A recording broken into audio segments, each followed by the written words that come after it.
Desligue o ruído e conecte-se aos factos. Temos 10 estadias num dos hotéis de luxo Alma Lusa na Comporta. 2 adultos, 2 noites. Assine hoje o Observador com até 58% de desconto e habilite-se a ganhar. Tudo em observador.pt. Observador?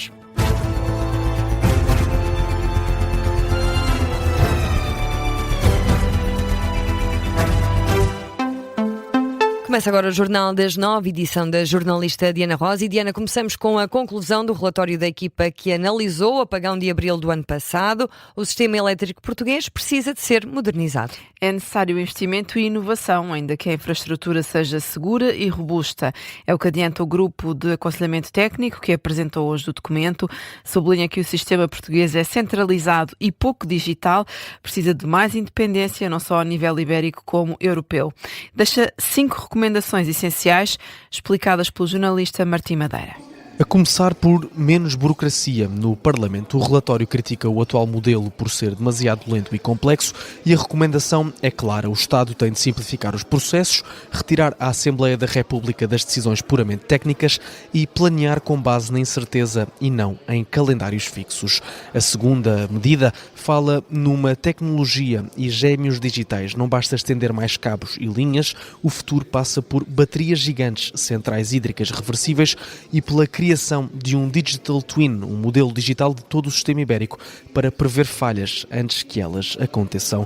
A terceira medida fala numa governação mais clara. O GAT pede para que se clarifique quem manda no quê entre o Governo, a ERSE e a REN, para evitar a atual opacidade e os incentivos desalinhados que podem prejudicar o investimento. A quarta medida fala numa digitalização total. A rede precisa de ser inteligente, com sensores avançados que permitam uma resposta automática e em tempo real a qualquer perturbação na frequência da rede. A última e quinta proposta fala em novos mercados. Propõe-se que o consumidor seja remunerado por ser flexível, ou seja, criar mercados locais onde quem ajuda a equilibrar a rede possa ganhar com isso. Em suma, este relatório diz que Portugal tem hoje bons níveis de segurança, mas sublinha que para manter as luzes acesas nesta transição energética precisamos de uma execução pragmática e, acima de tudo, de uma cooperação muito estreita com Espanha e o resto da Europa. Martim Madeira, que esteve a acompanhar a apresentação do relatório sobre o apagão.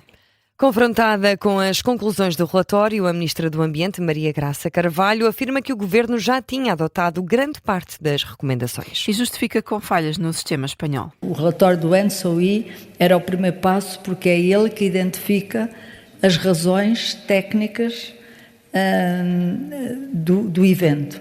Não indica uma só, indica um conjunto, mas é claro onde é que foi e o tipo de falhas onde foi. Não há nenhuma dúvida que não foi em solo português e, portanto, que foi em solo espanhol e o que é que os diversos atores e as diversas falhas técnicas, não foi só uma, foram várias, mas estão bem identificadas no relatório da ENTSO-E. A ministra Maria Graça Carvalho sublinha ainda que a base de decisão política assenta na componente científica e técnica, mas também em princípios éticos e constrangimentos de orçamento. O Partido Socialista acusa o Governo de não ter implementado nenhuma das medidas necessárias depois do apagão. Na sede do partido, André Mós Caldas, do Secretariado Nacional do PS, afirma que o Executivo não cumpriu com o que prometeu aos portugueses. O Governo anunciou depois 31 medidas, com grande estrondo. Mas a própria REN confirmou em audição parlamentar que os grandes investimentos já estavam programados antes do apagão. Não foram medidas novas. Foi a aceleração de um calendário que já existia. E nenhuma das medidas está implementada. Um ano depois, a ERSE ainda não classificou juridicamente o evento. Os portugueses que sofreram prejuízos continuam sem saber a que compensações têm direito. Os apoios às populações afetadas pelas tempestades chegaram tarde ou não chegaram e com dificuldades de execução. As falhas de coordenação que o apagão revelou não foram corrigidas. O mesmo guião, os mesmos problemas. Mós Caldas sublinha que Portugal viveu em 28 de abril do ano passado o apagão mais grave em mais de 2 décadas. E nestas declarações, André Mós Caldas acusa o Chega de querer esconder detalhes sobre quem financia os partidos políticos. No discurso do 25 de abril, o Presidente da República pediu total transparência aos partidos para que fiquem claros os interesses de quem os financia. Mas hoje o Chega fez saber que vai apresentar uma proposta no Parlamento para que haja um equilíbrio maior entre transparência e privacidade. André Ventura defende que o nome dos doadores devem ser conhecidos, mas acrescenta que há vários dados da vida privada dos financiadores que não precisam de ser divulgados. Ora, o PS critica, diz que quer ir mais longe. André Mós Caldas afirma que o Chega está à procura de esconder detalhes sobre quem é o doador nos partidos políticos. O Chega dá uma no cravo verde, como sabemos, e outra na ferradura. O Chega apresenta uma proposta dizendo que quer compatibilizar transparência com privacidade. Nestas coisas é nos detalhes que o diabo se esconde. Para querer compatibilizar transparência com privacidade, alguma coisa o Chega quererá esconder. O Partido Socialista, nesta matéria, está do lado da transparência apenas. Os donativos devem ser nominativos e esses nomes serem conhecidos. André Mós Caldas, porta-voz do secretariado do PS, o órgão executivo dos socialistas. O presidente da Câmara de Santarém entende que o Centro Interpretativo do 25 de Abril deve ser acolhido na antiga Escola Prática de Cavalaria. Por ter sido o ponto de saída da coluna militar de Salgueiro Maia rumo a Lisboa. João Teixeira Leite adianta que o município já enviou proposta ao Executivo e explica o porquê desta escolha. Pela história, pelo simbolismo, pela forma como o Capitão-Maior de Abril Salgueiro Maia liderou um grupo de homens que rumou junto a Lisboa para, em conjunto com uma estratégia alargada, dar-nos a palavra mais importante das nossas vidas, liberdade, consideramos que é fundamental. Eu diria mesmo que é um imperativo nacional e de consciência darmos ao país e ao mundo um museu que possa explicar às gerações atuais e, sobretudo, às futuras, aos mais jovens, a importância da data do 25 de abril de 1974. João Teixeira Leite, à Rádio Observador. O autarca adianta também que é uma proposta que vem na sequência da impossibilidade de fazer este centro no Terreiro do Paço, em Lisboa, uma vez que o Ministério da Administração Interna continua a ocupar o edifício. E agora, com 7 minutos para lá das 9, vamos às notícias de âmbito local. Diana? Começamos em Pombal, onde a Polícia de Segurança Pública está a investigar furtos no interior de 6 carros esta madrugada. A informação é avançada pela Força Policial à Agência Lusa.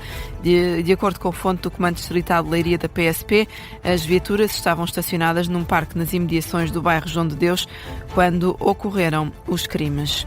Em Sesimbra, a GNR deteve um homem de 54 anos suspeito de ter feito ameaças de morte a outro indivíduo. Exibiu ainda uma arma de ar comprimido, isto na Quinta do Conde. Em comunicado do Comando Territorial de Setúbal da Guarda Nacional Republicana, adianta que a detenção foi efetuada na sexta-feira, dia 24, depois da denúncia. Diz ainda que o detido está indiciado por ameaça agravada, foi constituído arguido e os factos foram comunicados ao Tribunal Judicial de Sesimbra.